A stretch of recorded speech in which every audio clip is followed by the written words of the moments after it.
this guy again, he says that the scenes are so drawn out and boring, which, I mean, well, maybe to him, because he must have a short attention span and must want to watch silly action movies and things. But if he actually understands these scenes and what they represent, just have a look. And he's like, no, I gotta go to the hallway with my wife. That's such a bore. Then it goes to the lab, but the one that bothers me the most is the final time it happens, when he actually does go with her, and he steps into the hallway, and Ethan Suplee's like, we gotta go to surgery, man.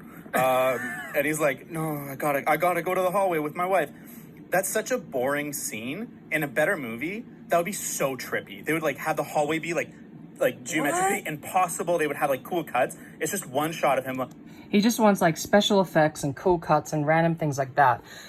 Does he not understand that this is about an emotional impact? This is the whole movie is about this character trying to cope with death. Now, what happens is, as this guy points out, I have the exact same theory, and I only just watched this video. This guy in the middle is very clever, because he says that the Space Tommy is technically the present tense, and that Tommy the surgeon is essentially his memories, because the perspective that whenever we go to see Tommy the surgeon and his losing Izzy is all through his sort of recollection. You know, it starts with, you know, him as the bald-headed Space Tommy, then it goes back and you essentially relive in his memories. And it's the same when you go into the Conquistador story. It sort of enters his mind. Every time it goes there, it enters his mind.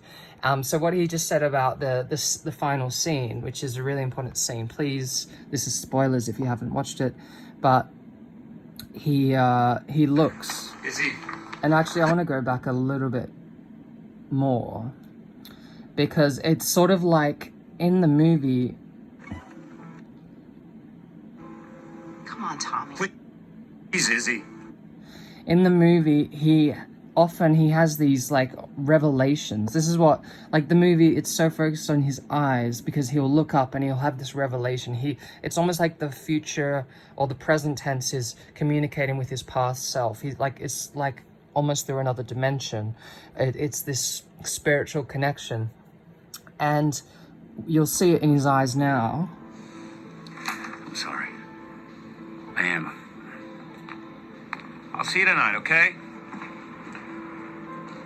So it's like that's how it was, and now he remembers. Is he?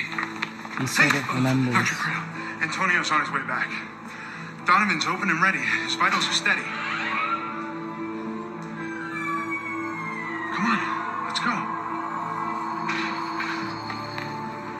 You hear that music cue where it's like, it almost sounds like that pitch. It's almost like a train going past or something.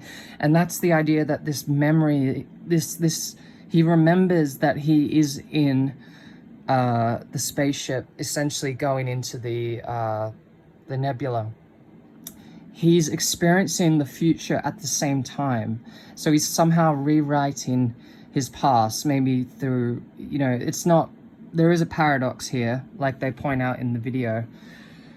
But it's ridiculous to say that it's the boring scene and he's just sort of thinking, oh, I'm gonna get my wife. It's not like that at all. I had to make a video about this because it was just like, I'm just thinking, is this guy for real?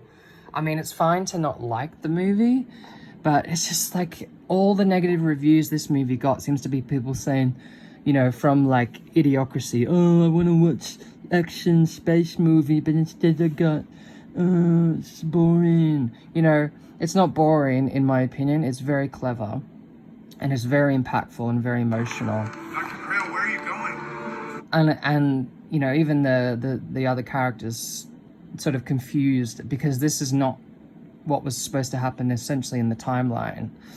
It reminds me of that other movie where the timelines were changed and everybody is sort of aware that things are different, a bit like the Twilight Zone. And that's just that's why the scene's really important. It's like this memory just comes to him, and it sort of happens twice. It happens here, once. Is he? He sort of goes back to this time, Antonio's on his and way then back. he's Donovan's open and ready. His vitals are steady. there's something else. Look, not just there. Come on. Let's No, go. there's something else. Go. And that something else is that he is in the future. He is about to die. He has to face his own death. He can't just keep holding on to life and go with the surgeon and let this whole thing repeat over and over. He has to finish it like Izzy wants him to. That's why this scene is so important. And this guy is just saying that all these things are boring and slow and whatever. It's just ridiculous.